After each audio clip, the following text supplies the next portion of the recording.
बिस्मिल्लाहिर्रहमानिर्रहीम। अस्सलाम वालेकुम स्टूडेंट, उम्मीद है खैरियत से होंगे। जी, आप पता नहीं कैसे होंगे पर ठीक-ठाक होंगे क्योंकि आपको पता है सबका रिज़ल्ट जो है वो कल इंशाल्लाह आपका आने वाला है। तो सबसे पहले आप सबको बहुत ज़्यादा बेस्ट विशेज़। अल्लाह ताला आप सबको ज़िंदगी के हर मोड़ पे और हर मकाम में बेइंतहा कामयाबियाँ अता फ़रमाए, खुशियाँ दे बेटा। तो लिहाज़ा ये चीज़ तो है जो रिज़ल्ट की है, वो तो चलती रहेगी हमारी, हर बार आता है रिज़ल्ट, ये कोई नई चीज़ नहीं है और हम हर बार ही यही आपसे कहते हैं।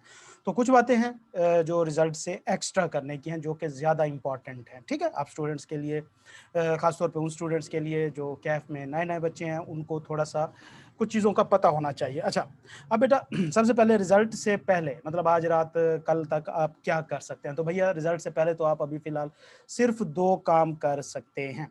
एक काम तो है कि आप थोड़ा-सा घबरा सकते हैं, ठीक है? आप अब थोड़ा-सा घबरा सकते हैं, पहले हम कहते थे कि नहीं घबराना, लेकिन अब आप थोड़ा-सा घबरा सकते हैं। कोशिश करें कि ना हो। दूसरे नंबर पे बेटा जो आप चीज़ कर सकते हैं, वो है कि आपको सबको पता है कि आज एक ताक रात है, ठीक है? रिज़ल्ट जो होता है, वो हमेशा मैं आपसे एक बात कहता हूँ कि बेटा देखो हमारे हाथ में एफ़र्ट है, मेहनत है, ठीक है? तो मतलब क्या कहते हैं हमारी ना एक सराइकी में एक शेर है और उसका एक मिसरा है, मैं आपको सुनाता हूँ। आई थिंक शाकिर शुजाबादी का है ये, तो उसका फिर मैं आपको मतलब भी समझाऊँगा। तो शेर ये है कि भाई तू डीवा बाल के रख जा, हवा जाने खुदा जाने। अब मैं आपको इसका थोड़ा-सा मतलब समझा देता हूँ क्या है। इसमें शायर कहता है कि देखो आपका काम ये नहीं है कि आपने एक जो चीज़ है, आप एक मेहनत कर रहे हैं और उसके बाद उसको मेंटेन करें। आपका काम क्या है? आपने जस्ट एक मेहनत करनी है, एफर्ट करनी है, इनिशिएटिव लेना है और उसके बाद फिर आपने अल्लाह ताला पे छोड़ देना है कि रिज़ल्ट क्या आएगा। मतलब इसमें ये है कि आप दिया जलाएँ, आपका काम क्या है? दिया जलाएँ। आप एक बार रोशनी करें और उसके बाद आप उसे रख दें, ठीक है? उसके बाद अल्लाह ताला जाने और हवा जाने।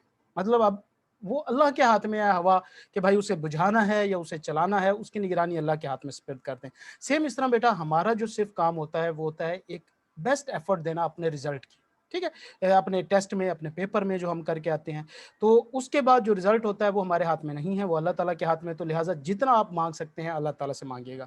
तो दूसरी चीज़ है आज वैसे भी ताक़रात है, इबादत कीजिए, अल्लाह से माँगिए, अपने माँ-बाप से दुआएँ लीजिए, जिससे ले सकते हैं लीजिए और हाँ माफ़ीनामे भी आप सेंड कर सकते हैं। इस बार शब बारात पे बहुत कम सेशन चला है उसका, तो आप अभी से इसको स्टार्ट कर सकते हैं। ख़ैर, तो रिज़ल्ट से पहले तो आप सिर्फ़ ये 2 चीज़ें कर सकते हैं। रिज़ल्ट के बाद की चीज़ें जो है ना, वो ज़्यादा इम्पोर्टेंट है। उनको डिस्कस करना ज़्यादा इम्पोर्टेंट है आप बच्चों के लिए ख़ास तौर पे कि वहाँ पे आप कौन-सी गलतियाँ करते हैं और क्या-क्या ऑप्शन मौजूद हैं। बेटा सबसे पहले तो रिज़ल्ट में जो स्टूडेंट पास हो जाएँगे, जिनका अल्हम्दुलिल्लाह कैफ क्वालीफाई हो जाए, तो उनके लिए तो एक नसीहत है कि बेटा आप बगैर किसी रोक-टोक के, बगैर टाइम वेस्ट किए कोई भी फ़र्म जॉइन करें।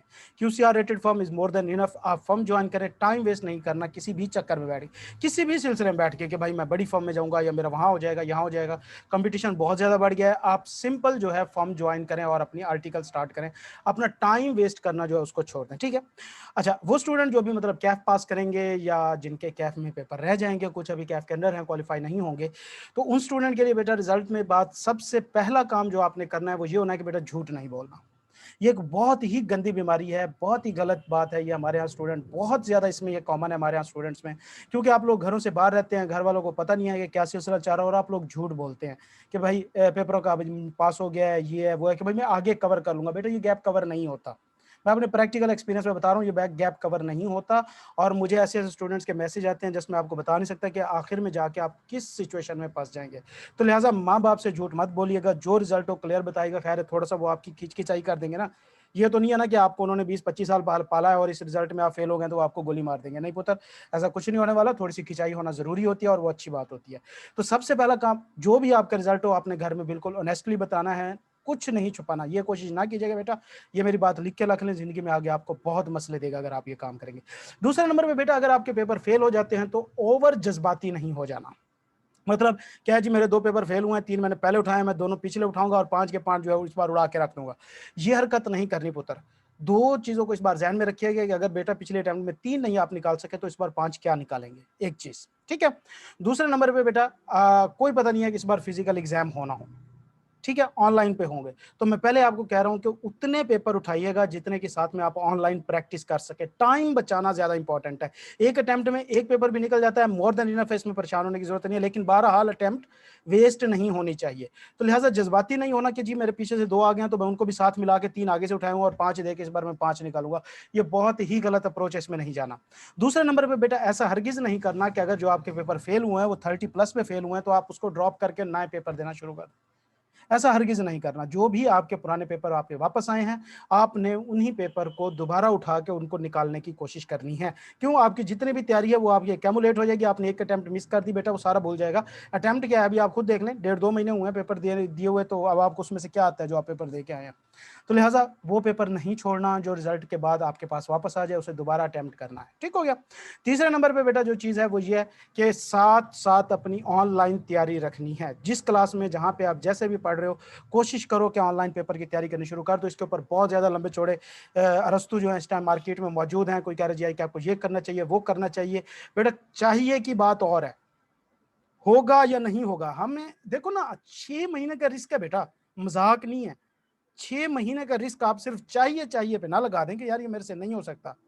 तो बिल्कुल बहुत ज़्यादा इम्प्रूवमेंट होनी चाहिए, बहुत ज़्यादा इम्प्रूवमेंट की गुंजाइश है, करनी पड़ेंगी ICAP को। इस तरह नहीं होता कि पॉलिसीज़ इस तरह इम्प्लीमेंट हों कि सिंपल आप कहते हैं जी ऑनलाइन होने ऑनलाइन हो। ना कोई आपने रेट्स को इस तरह की कोई गाइडलाइन दी कि भाई उस हिसाब से पढ़ाएँ, तैयारी कराएँ, ना आपका कोई इस तरह का मैकेनिज़्म अवेलेबल मौजूद है, ना आपके कैफ लेवल तक बल्कि फाइनल लेवल की स्टडी तक यार आपने कौन-सा इस तरह का IT सिस्टम जो है वो पढ़ा रहे हैं कि बच्चों को आप वहाँ पे टेस्ट कर रहे हैं ऑनलाइन पे। तो लिहाज़ा इसमें गुंजाइश मौजूद है, लेकिन हम अपना टाइम वेस्ट नहीं कर सकते इस चक्कर में बैठ के क्या है कि आपको बुरा-भला कहते रहें और अपने ज़मीर को मुतमईन करते रहें। तो बेटा ऑनलाइन की तैयारी साथ-साथ रखिएगा, तो लिहाज़ा इस अटेम्प्ट में उतने पेपर उठाएँ जितनी आपकी आप ऑनलाइन और फिज़िकल दोनों की तैयारी कर सकते हैं, ताकि कम से कम ये आपके 6 महीने वेस्ट ना हो और कुछ हो ना हो। तो लिहाज़ा ये एक बहुत बड़ी कॉस्ट होती है 6 महीने की, अभी आपको नहीं पता क्यों? अभी आपके अब्बू जो हैं, वो आपका खर्चा उठा रहे हैं, आप तो फिलहाल सिर्फ़ उड़ा रहे हैं और हराम कर रहे हैं उनके पैसे, तो पुत्र ऐसे नहीं करना। लिहाज़ा ये कुछ चंद नसीहतें थी, मैंने आपको करनी थी, इनको ज़हन-नशीन कर लीजिए। तो इंशाअल्लाह रिज़ल्ट के बाद हम एक रिज़ल्ट डिस्कशन सेशन रखेंगे, तो ऑफ़ कोर्स उसका मैं आपको अनाउंस कर दूँगा, हम शायद फ्राइडे को रख लें, तो वो व्हाट्सएप ग्रुप उसका मैं आपको दे दूँगा, उसमें आप जॉइन कर लीजिए। इंशाअल्लाह हम थोड़ा-सा रिज़ल्ट को भी मज़ीद डिस्कस करेंगे और गपशप भी करेंगे। ठीक हो गया बच्चे? तो अल्लाह ताला आप सबको अपनी हिफ्ज़-ओ-अमान में रखे, बहुत ज़्यादा कामयाबियाँ दें। तो मिलते हैं कल के रिज़ल्ट के बाद। पुत्र आपसे ज़्यादा हमें टेंशन होती है, ठीक है? तो अल्लाह हाफ़िज़ बेटा जी।